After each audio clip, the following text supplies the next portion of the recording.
ഇപ്പൊ ഈ ചിത്രം ആവേശം അനൗൺസ് ചെയ്ത മുതൽ ഒരു ഹൈപ്പ് ക്രിയേറ്റ് ചെയ്തിരുന്നല്ലോ. ഇപ്പം അതിനുശേഷം ഇത് വേറൊരു ടൈപ്പ് പരിപാടിയാണെന്ന് സുഷിൻ പറഞ്ഞപ്പോഴൊക്കെ ഒരു ഹൈപ്പ് ക്രിയേറ്റ് ചെയ്തു. അപ്പൊ അതിന്റെ ലുക്കിലൊക്കെ ഒരു ഹൈപ്പ് ക്രിയേറ്റ് ചെയ്തു. അത് കഴിഞ്ഞിട്ട് ഒരു ദിവസം കൊണ്ട് ധ്യാൻ വന്ന് രാവിലെ മുതൽ വൈകുന്നേരം വരെ ഇന്റർവ്യൂ കൊടുത്തിട്ട് ആ സീൻ മൊത്തം ധ്യാൻ കൊണ്ടുപോയി, ആ ഹൈപ്പ് മൊത്തം ധ്യാൻ കൊണ്ടുപോയി. അതിനെങ്ങനെയായിരുന്നു നോക്കിക്കൊണ്ട്? നല്ല കാര്യം, അല്ലാതെ എനിക്കെന്താ ചെയ്യാൻ പറ്റില്ല. അത് നല്ല കാര്യം. എനിക്ക് എന്റെ സിനിമയെ പറ്റി സംസാരിക്കാൻ പറ്റുള്ളൂ. അപ്പൊ അത് മറ്റന്നാൾ റിലീസ് ആവും. റിലീസായിട്ട് ആൾക്കാർ ഇന്റർവ്യൂ ഒക്കെ കാണാം. ധ്യാന്റെ ഇന്റർവ്യൂ കാണാം. നമുക്കൊരു സിനിമയ്ക്ക് സിനിമ പറഞ്ഞിട്ടുണ്ടെങ്കിൽ സിനിമയ്ക്ക് ഹൈപ്പ് അല്ലെങ്കിൽ സിനിമ കാണണമെന്ന് നമ്മൾ ഒരു വിളംബരം പോലെയാണ് ഒരു ഇത് മാർക്കറ്റിംഗ് എന്നുള്ളത്.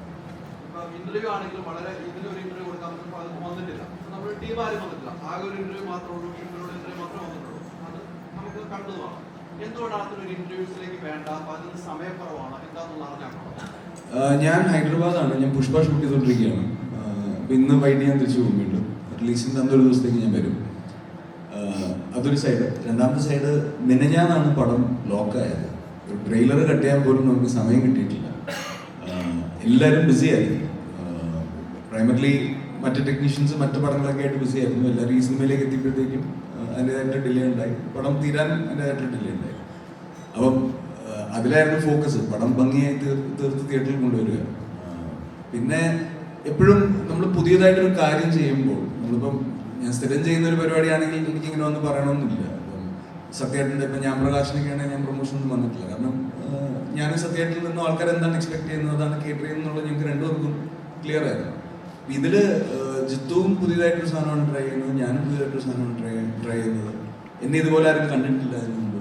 അപ്പം പടത്തിനൊരു ഇൻട്രോ കൊടുക്കേണ്ടത് ആവശ്യമായിട്ട് തോന്നി. അപ്പം അതുകൊണ്ടാണ് ഇതിലൊന്നുമല്ല ഞാൻ വിശ്വസിക്കുന്നത്. എൻ്റെ ജോലി സിനിമകൾ ചെയ്യാന്നുള്ളതാണ്. നല്ല സിനിമയാണെങ്കിൽ സിനിമ അതിൻ്റെ ജോലി എടുത്തോളൂ, സിനിമ പ്രൂവ് ചെയ്തോളൂ. ഇല്ല.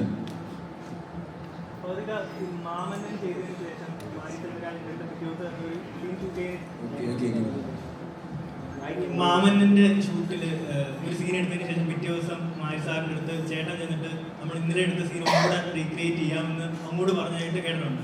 അപ്പോൾ ഇതൊരു പുതിയ പരിപാടിയാണ്. അപ്പം ഇതിൽ അത്തരത്തിൽ എടുത്ത സീൻ പിന്നീട് വേറെ രീതിയിൽ ചെയ്യാം എന്ന് പറഞ്ഞ് ചേട്ടൻ ഡയറക്ടറിൻ്റെ അടുത്ത് അപ്രോച്ച് ചെയ്ത് അങ്ങനെ എന്തെങ്കിലും സിറ്റുവേഷൻ ഉണ്ടായിട്ടുണ്ടോ? ഉണ്ട്. എൻ്റെ സിനിമ ജീവിതത്തിൽ അങ്ങനെ ഒരുപാട് എല്ലാ സിനിമകളിലും ഉണ്ടായിട്ടുണ്ട്. ഞാൻ പോയി റീഷൂട്ട് ചെയ്യണമെന്ന് ഞാൻ ആവശ്യപ്പെടുന്നു. ഏറ്റവും കൂടുതൽ സമയം എടുത്ത് റീഷൂട്ട് ചെയ്ത് അങ്ങനെ എന്തെങ്കിലും ഇൻസിഡന്റ് ഉണ്ടായിട്ടുണ്ടോ? പണിയായിട്ട് നടന്ന് ഇല്ല, പെട്ടെന്ന് പുറത്ത് പറയാനൊന്നുമില്ല. പക്ഷെ എനിക്കെപ്പോഴും അങ്ങനെ റീഷൂട്ട് ചെയ്യുമ്പോൾ കുറേ കൂടെ ആ സീൻ കൺട്രോളിൽ വന്ന പോലെ എനിക്ക് തോന്നാറുണ്ട്. അതുകൊണ്ടാണ് ഞാൻ എപ്പോഴും അത് ഓപ്റ്റ് ചെയ്യുന്നത്. ട്രാൻസിലൊരു സീക്വൻസ് ഉണ്ടായിരുന്നു. എത്ര റീഷൂട്ട് ചെയ്തിട്ടും ശരിയാകാതെ ആദ്യം ഷൂട്ട് ചെയ്ത് വെച്ച് ചെയ്യുന്ന മലയാളത്തിൽ ചെയ്തു വരുന്ന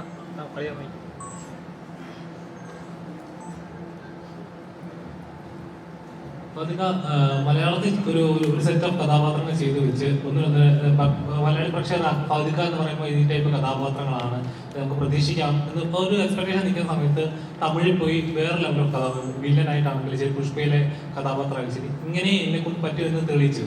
അപ്പോൾ മലയാളത്തിൽ അതേപോലത്തെ ഒരു മാസ് വില്ലൻ അങ്ങനത്തെ ഒരു ടൈപ്പ് ഓഫ് കഥാപാത്രം ചെയ്യാൻ ആഗ്രഹമുണ്ടോ? അതോ ഇപ്പോൾ പോകുന്ന പോലത്തെ ട്രാക്ക് തന്നെ ചെയ്യണമെന്നാണ് ആഗ്രഹം? ഇല്ല, അങ്ങനെ ഒരു സിനിമ വന്നാൽ ചെയ്യും. ചർച്ചകളുണ്ട്. മലയാളികൾക്കൊരു സെറ്റ് മൈൻഡുള്ളൂ. ഒരാളിങ്ങനെ ഫിക്സ് ചെയ്ത് കഴിഞ്ഞാൽ പെട്ടെന്ന് അത് ബ്രേക്ക് ചെയ്ത് മലയാളത്തിൽ തന്നെ നിയമം അത് സെറ്റ് ആവുമോ, ചേരുന്നുണ്ടോ?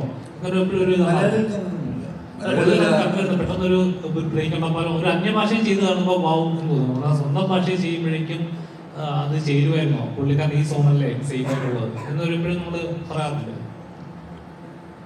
അങ്ങനൊന്നുമില്ലാന്ന് തോന്നുന്നു. എന്തായാലും എനിക്ക് അങ്ങനെ ഒരു സിനിമ ഞാൻ ചെയ്ത് കഴിഞ്ഞാൽ ആൾക്കാരെ എങ്ങനെ റിയാക്ട് ചെയ്യുന്നുള്ളത് എനിക്ക് കറക്റ്റ് അറിയാൻ പറ്റുള്ളൂ. കഥകൾ വരുന്നുണ്ടോ?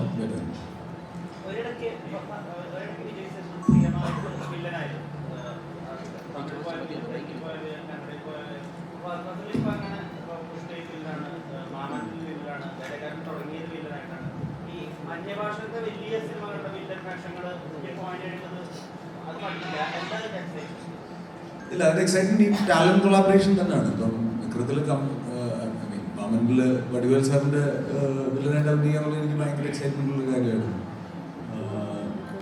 പുഷ്പയിൽ ബണ്ണിയുടെ കൂടെ അങ്ങനെ ഒരു സിനിമ ചെയ്യാൻ പറ്റുന്നത് എക്സൈറ്റ് ചെയ്യുന്ന കാര്യങ്ങളാണ് നമ്മൾ ചെയ്യുന്നത്, ബാക്കിയെല്ലാം സെക്കൻഡറി ആണ്. ആസ് എ സിനിമ അത് നമ്മൾ എക്സൈറ്റ് ചെയ്യുന്നതുകൊണ്ടാണ് നമ്മൾ എല്ലാവരും നിൽക്കുന്നത്. ഇതിലൊന്നും ഒരു പ്ലാനൊന്നുമില്ല. ഇപ്പം ഞാൻ തമിഴിൽ ചെയ്യുന്ന വടിവേൽ സാറായിട്ട് ചെയ്യുന്ന പടം കോമഡി പടമാണ്, രജനി സാറായിട്ടുള്ള പടം ഹ്യൂമറാണ്. അപ്പം ഇതെല്ലാം സംഭവിക്കുന്നതാണ്, അങ്ങനെ പ്ലാനൊന്നുമില്ല. എല്ലാം സേഫാണ്.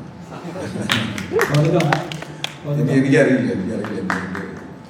ഇതൊന്നും ഞാൻ പറഞ്ഞില്ല, ഒന്നും പ്ലാൻ ചെയ്ത് സംഭവിക്കുന്നതല്ല.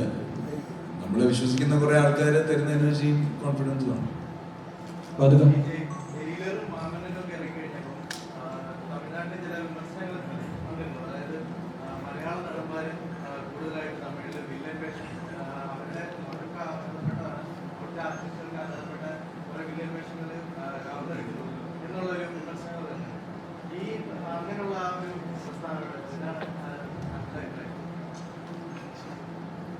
എനിക്കൊന്നത് ചെറിയ ഒരു ഡിസ്കഷൻസ് ഉണ്ടായിട്ടുള്ളതെന്ന് തോന്നുന്നു. തന്നെ അത് കഴിഞ്ഞിട്ടാണ് എനിക്ക് ഏറ്റവും കൂടുതൽ തമിഴിൽ സിനിമകൾ വന്നിട്ടുള്ളത്. ഇപ്പോഴും തമിഴിൽ നിന്നാണ് ഏറ്റവും കൂടുതൽ സിനിമകൾ വരുന്നത്. അങ്ങനെയൊന്നുമില്ല, എല്ലാവരും എന്താ പറയുക, ഒരു നേരത്തെ പറഞ്ഞ ടാലന്റ് കൊളാബറേഷൻ ആയിട്ട് തന്നെ കാണുന്നുള്ളൂ. അല്ലാതെ നമ്മളവിടെ പോയി തമിഴ് സിനിമ ചെയ്ത് തമിഴ് സിനിമ എന്നേക്ക് മാറ്റാനൊന്നും ഉണ്ടോ. അവിടെ പോയി നമ്മുടെ ഫ്രണ്ട്സ് വിളിക്കുന്നു. എന്നെ സംബന്ധിച്ചോളം എനിക്കിപ്പം കമൽ സാറായിട്ടുള്ള റിലേഷൻ, രജനി സാറായിട്ടുള്ള റിലേഷൻ ഒക്കെ ഇങ്ങനെ പോയി സിനിമകൾ ചെയ്തിട്ടുള്ളതുകൊണ്ടാണ് ഞാനതെല്ലാം വളരെ പോസിറ്റീവായിട്ടാണ്. ഇവിടെ എൻ്റെ പേര് ഫാസിൽ എന്നാണ്. എൻ്റെ ചോദ്യം എന്ന് വെച്ചാൽ ഇപ്പോൾ ടീച്ചറിൻ്റെ സമയത്ത് എൻ്റെ ജീവിതത്തിൽ എനിക്ക് ഏറ്റവും പേടിയുള്ള കാര്യമാണ് ഫാസിൽ നിന്ന് ചോദ്യം ചെയ്യുക. അപ്പോൾ അത് ഉമ്മയോടൊക്കെ പറഞ്ഞിട്ട് ഞാൻ വീട്ടിൽ പോകണം. എന്നോട് ചോദ്യങ്ങളൊന്നും ചോദിക്കരുത് എന്ന് പറഞ്ഞിട്ട് ഞാൻ വീട്ടിൽ പോകുന്നത്. ഇപ്പോൾ ടീച്ചറിൻ്റെ ചില കട്ടുകൾ ഈ രാജമണിക്കത്തിന് ചെറിയൊരു റെഫറൻസ് പോലെ കാണിക്കുന്നുണ്ട്, സ്പെക്ടർ സ്ലാങ്ങിൻ്റെ ചെറിയൊരു കാര്യം. അപ്പോൾ ഇതിൻ്റെ രംഗനെ ബ്രീഫ് ചെയ്യാൻ നേരത്ത് അൻവർക്കാട് എന്തെങ്കിലും ടിപ്സോ അങ്ങനെ കാര്യങ്ങളെങ്കിലും ഉണ്ടായിരുന്നു?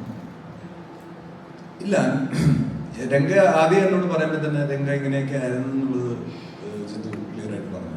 എന്നോട് കഥ പറയുമ്പോൾ തന്നെ രംഗ വെള്ളയൊക്കെ ഇട്ട് ഗോൾഡൊക്കെ ഇടുന്നൊരു ആൾ തന്നെയായിരുന്നു.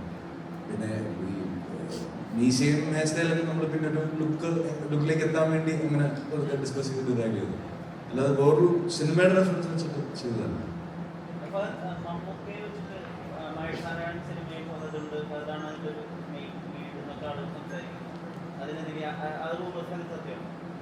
മമ്മൂക്ക വെച്ച് മഹേഷ് എന്ന പടത്തിൽ ഞാനെന്നെ ലീഡാകുന്നത്. ഇല്ലില്ല, അത് മമ്മൂക്ക മഹേഷ് ചിത്രമാണ്. ജിത്തു ചേട്ടൻ ഇപ്പം രോമാഞ്ചം നോക്കിക്കഴിഞ്ഞാൽ അതിൻ്റെ ഒരു ക്ലൈമാക്സ് പോർഷനിലേക്ക് വരുമ്പം രോമാഞ്ചം വരുന്നൊരു ഷോട്ട് കാണിക്കുന്നുണ്ട്. അത് ഭയങ്കര ബ്രില്യൻ്റ് ആയിട്ട് അപ്ഡേറ്റ് ചെയ്തേക്കുന്നത്. അപ്പം ആവേശത്തിലേക്ക് വരുമ്പോൾ ഈ ഒരു ടൈറ്റിൽ എങ്ങനെയാണ് വരുന്നത്, അല്ലെങ്കിൽ സിനിമയും ടൈറ്റിൽ നിന്നുള്ള കണക്ഷൻ? അല്ല, ആവേശം എനിക്ക് തോന്നുന്നു നമ്മൾ എടുത്തിട്ടുള്ളത് കാണുമ്പോൾ എപ്പോഴും തോന്നുന്ന അതിൽ ഏറ്റവും കൂടുതൽ തോന്നുന്നൊരു വികാരമാണ് ഈ ആവേശം എന്ന് പറയുന്നത്.